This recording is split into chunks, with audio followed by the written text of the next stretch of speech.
so my next guest, I kind of cut him short at the beginning intentionally, but is the Master Chief John M. Cornish, Senior, Department Commander at DAV, State of Florida. Master Chief John M. Cornish, the son of World War II Air Force Sergeant Big Eddie Cornish, was born and raised in Columbia, South Carolina, which I'm very familiar with. After graduating from W.J. Keenan High School in 1974, he attended J.C. Smith University in Columbia and later FSCJ College. He entered in the U.S. Navy that same year, and following basic training in Orlando, trained as an aviation electronics technician as NAS Lemoore, California. He joined V-897 aboard the USS Enterprise, the Big E, and Starship during the Vietnam era. Proudly served in Vietnam in 1975 during Operation Frequent Wind, serving across the globe throughout his distinguished 30-year career. Master Chief Cornish deployed to Panama, Honduras, Bahrain, Saudi Arabia, and Kuwait, participating in 4 major wars and conflicts, including Desert Shield, Desert Storm, Operation Enduring Freedom in Afghanistan, and serving during the 9/11 era.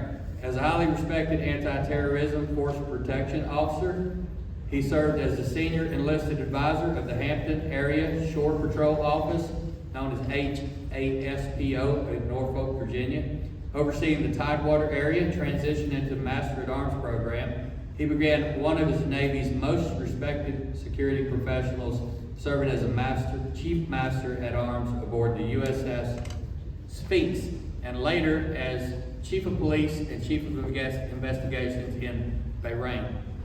During the Navy tenure, he proudly served on 4 aircraft carriers and 2 destroyers, small boys.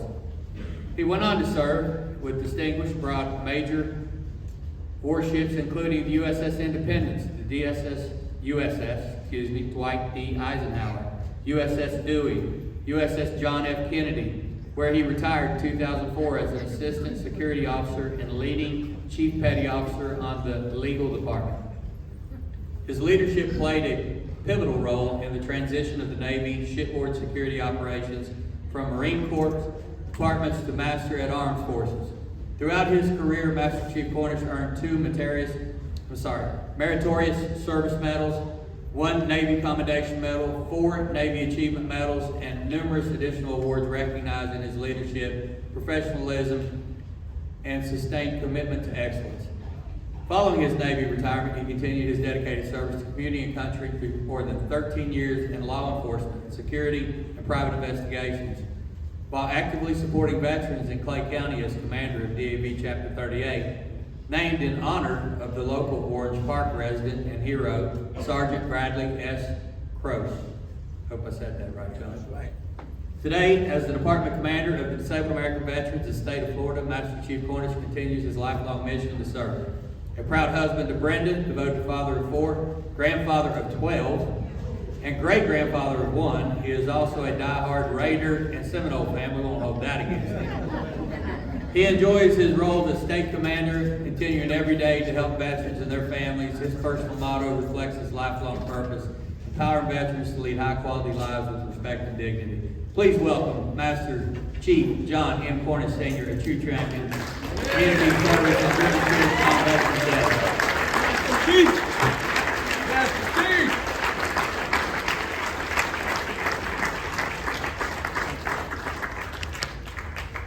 Floor is yours, sir. Thank you, Rodney. First of all, I want to say this is a beautiful venue. Yes. Second of all, I want to tell you about this young man standing next to me.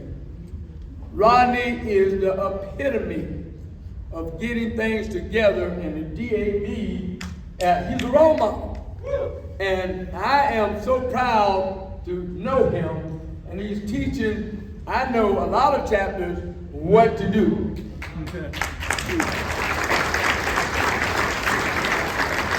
Now, with that being said, who in the world, Master Chief, would put me between 3 colonels, a Navy SEAL, and And so afterwards, Rodney, we will have that arm wrestling contest in that Leadership. Yeah, we will have that. That's right, senior leadership. I am so proud. I am so proud to be here today. I am honored to be here on Veterans Day. Yesterday, my brother Calvin, who is a Navy veteran, he came down from North Carolina.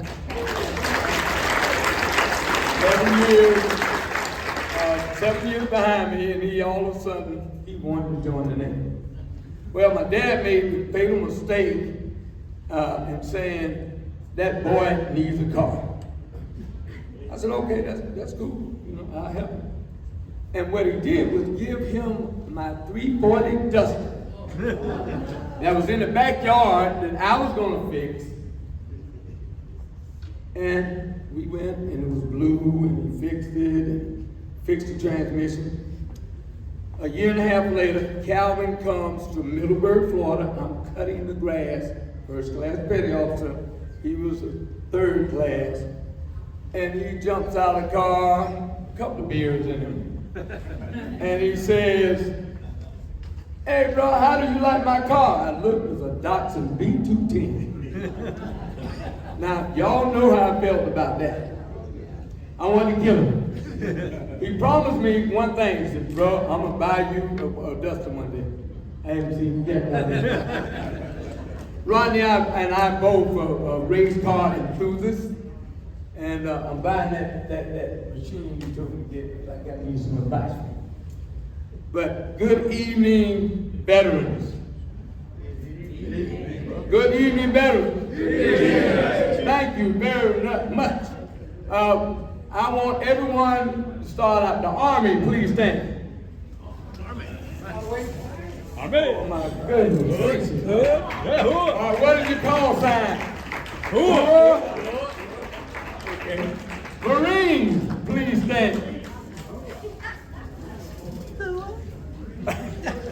What is your call sign? Hoorah! Or whatever you like. All right, now look, guys. I need y'all to do the right thing. Master Chief, I'm calling. The United States Navy, please stand.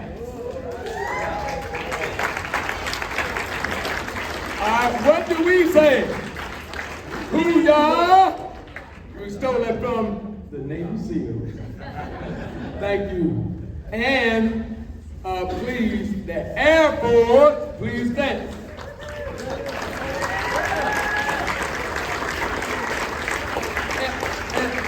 What is your call, man? Excuse me? Flying flight, dude. Aim high. See, they couldn't come up with that. Aim high. Aim high, there you go. We got a little controversy. Who has the remote? Who's got the remote?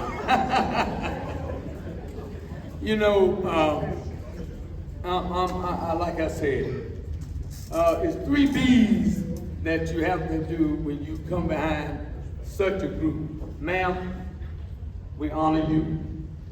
Thank you, Commissioner. We honor you. And there's several other people we honor. My line, John Dunn and Paul McLemore and a few others, we work hard diligently, and we're on a fast track to continue to make the DAV. We want you to see through us.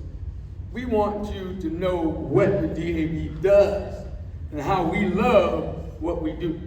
Now, to do this job, I'm gonna tell you the truth. You have to love what you do.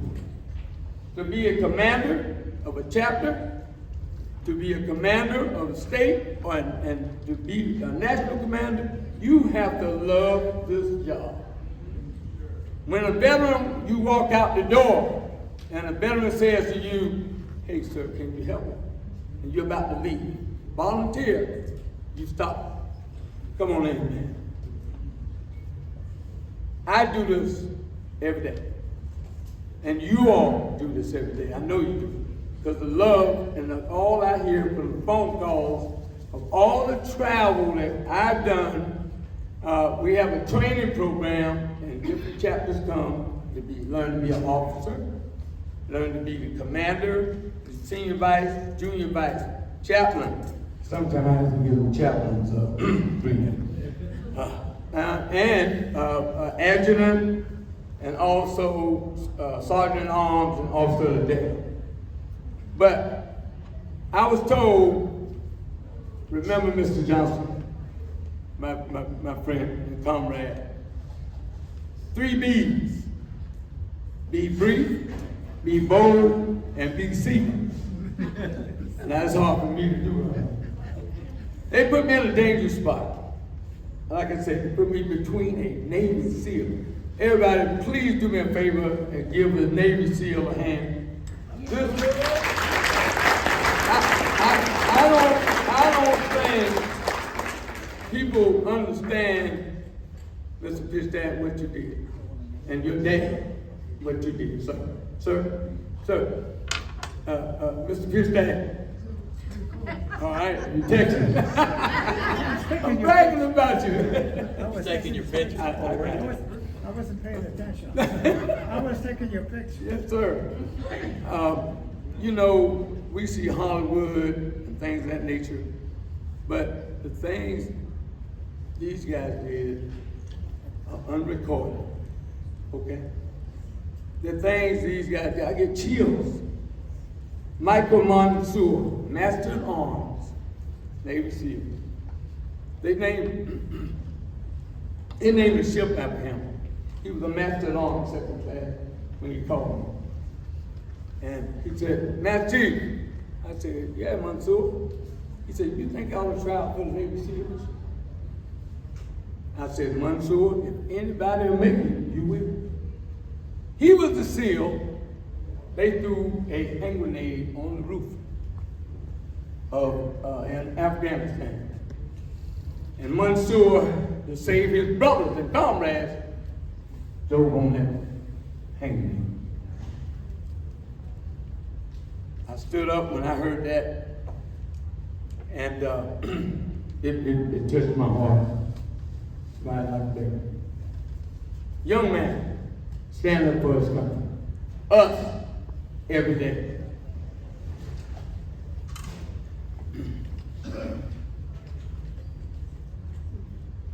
He did it for you. He did it for me. He did it for me. I will tell you this. The great state of Florida, in which I take pride and enjoy honoring you today. I say non-Sibba said Patrick. It means, that's a Navy slogan, guys, not for self, but country. If you see my car, my Viper, I got it on the hood. My best friend has a red Viper, and he has on his hood the Marine Corps emblem. So when we're in a parade, they're like, man, what is that? But I stand by those Corps banners. I believe, all my friends will tell you, if you go to Cornish's house, there's a flag out front, and the Force Master Chief, Fred Farley, asked, he said, man, you push Cornish's doorbell, they're playing Anchors Away. I said, man, I'm not that lifer. I said, oh boy, you're the biggest lifer we know.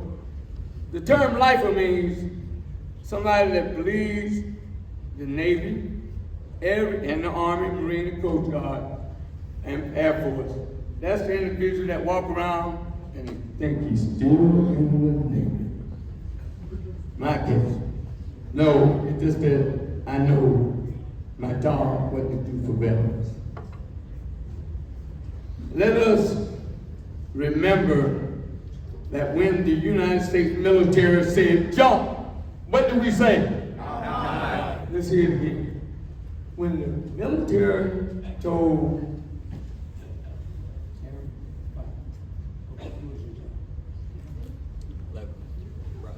11 Bravo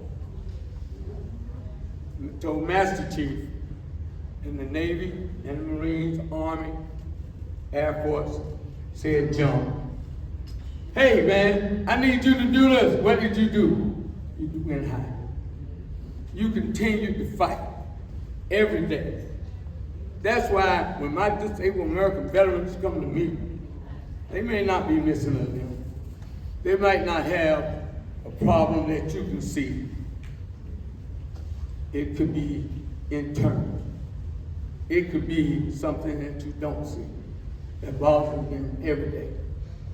I'm riding down the street, and a buddy of mine, he has a Hellcat, young guy. He said, hey, pull over. I pull over. And he says to me, hey man, I like your car. I said, hey young man, I like your car. He looked and said, oh, I see you're a veteran. I said, yeah. I said, you too. 2 Purple Hawks. 28 years old. I said, man, come down the street. Right down the street is my chapel. 3 days later, 4 days later, he comes to my chapel. And he's talking about a friend of his. This is what this guy said. He said, John, this Master Chief, he's an Army guy. He said, I got a friend, man, that I don't know what he want to do, man. He might shoot himself. He said, man, I don't know what to do, man. He's moving so frantically. And I do what we do, Master Chief. I looked him in the eye. I said, come to my office, right now. And I said, right down now. And he walked in my office, and I said, you're talking about yourself. He grabbed me and held me. I said, I'm gonna get you some help, young man. Today, James Burge works for Operation Thinking New Uniform, and he is a proud veteran that took care of all those storms. He was in the storms, rebuilding housing and things of that nature. He was on the verge of killing himself. I have seen this numerous times, and I know many of you have. That's what we need to do, is work with each other. We don't tell the truth about our stories.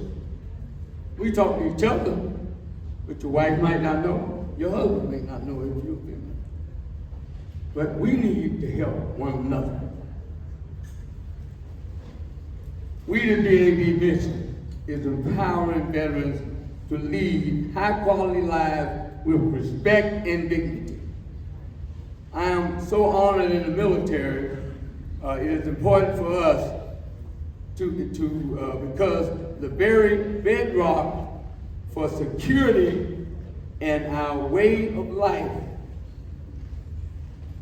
our soldiers, our sailors, our airmen, our Marines, Coast Guardmen, this is not way of life. This is security. We're here to take care of one another and our grateful nation. I believe that wholeheartedly. How many of you say we are? 300? What you say? 340 million. 340 million people. How many are veterans? How many are military and active duty? 2.1 combined armed. 2.1. Okay. So when you walk out that door, or roll out that door, or somebody help you to your car, you need to have your head up. Like Mr. Kishdad said, Chief Warren, when he said, you need to be honored. You honor them, you fought for them. That's us. My dad was my hero. Big Eddie Cornish was about 6'1", strapping, big fist, big hands, big bald head.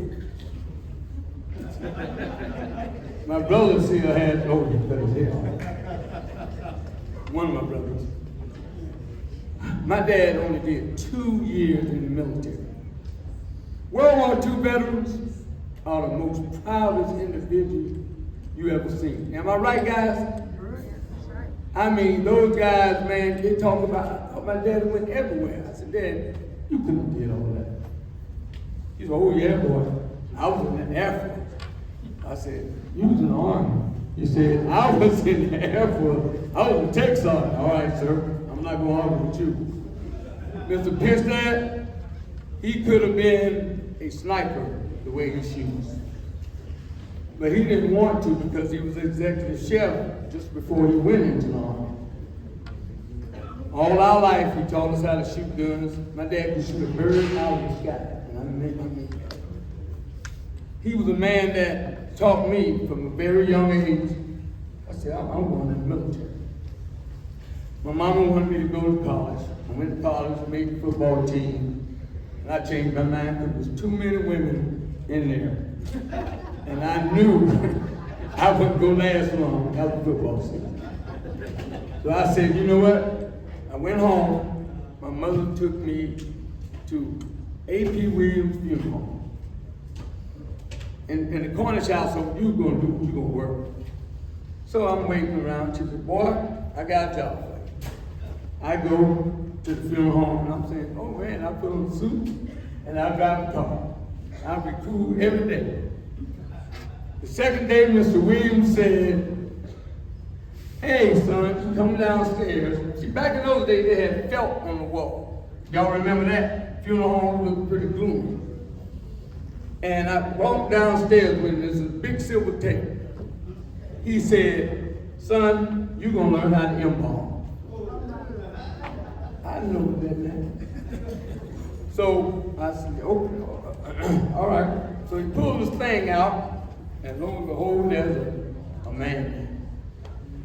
When the phone rang, we didn't have cell phones back then. I bet when he turned around, I was gone. I was out there. I go home, me and my brother Larry Payne. We go to buddy plan and take the test, join the Navy. I'm sitting at the table, my young brother remembers this, and I said, Dad, I'm 18 and I'm going in the service. Chest pulled up. He said, boy, I know you're going in the Air Force, right? I said, no, sir, I'm going in the Navy. He said, no, you're not. I said, yes, I am. My mother was about that big. He said, she got between us. She said, Big Andy, he going where he gotta go because he's getting out of here. Because he did show up to A.P. Williams' funeral home. But that's my dad.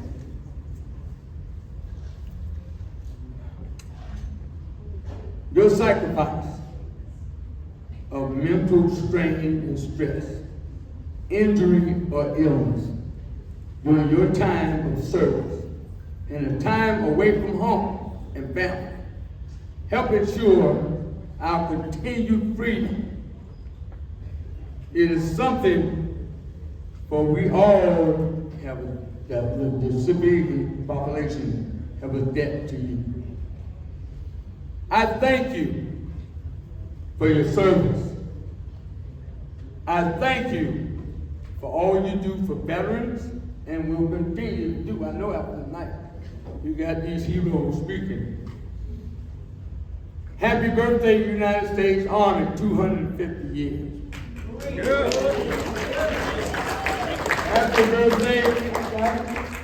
Happy birthday, Marine Corps, 250 years.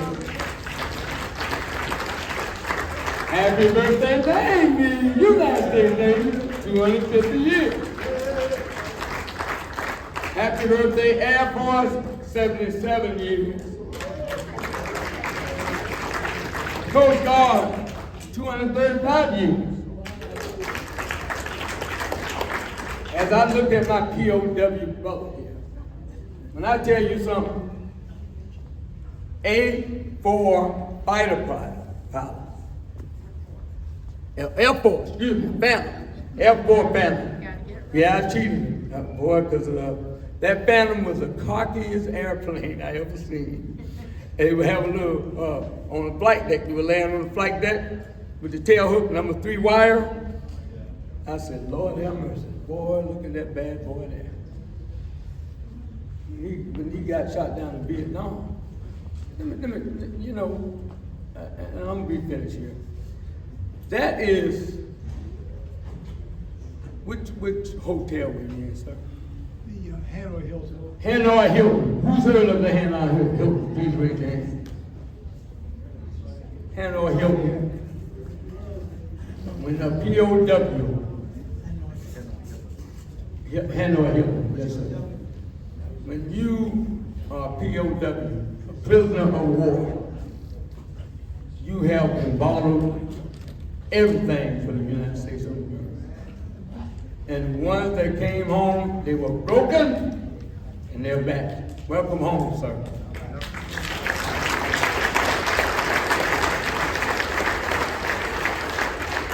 With that being said, I thank you, veterans, my brothers, my sisters, my comrades, and I got 1 or 2 friends out there. Rodney, arm wrestler. I'm gonna beat you too. Where you at? Get out, I'm winning. I just want to say thank you for all you do for our veterans. Thank you for what you will continue to do for the United States of America. God bless you and keep you. And Rodney, don't ever put me between those guys again, because I had to hold nothing to speak back. Thank you very much.